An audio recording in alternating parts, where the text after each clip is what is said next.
সমগ্র বাংলাদেশের এই অধিকাংশ মানুষ কৃষি পেশার সাথে জড়িত।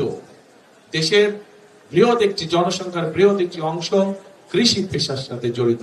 কাজে কৃষক যদি আজকে ভালো থাকে তাহলে অবশ্যই দেশের মানুষ ভালো থাকবে।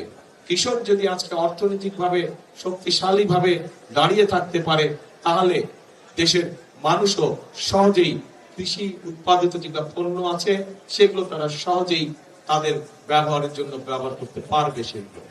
এবং সেই জন্যই কৃষক ভাইদেরকে সহযোগিতা করার জন্য আমরা ঠিক ফ্যামিলি কার্ড যেরকম মায়েদের হাতে পৌঁছে দিতে চাই, কৃষক ভাইদের জন্য আমরা কৃষি কার্ড একটি পৌঁছে দিতে চাই প্রত্যেক কৃষক ভাইদের কাছে, যার মাধ্যমে তারা ব্যাংকের ঋণ সহ, যার মাধ্যমে তারা সরকারের পক্ষ থেকে কীটনাশক ঔষধ, বীজ সহ, সার সহ এই সুবিধাগুলো সরাসরি আমরা কৃষক ভাইদের হাতে পৌঁছে দিতে চাই।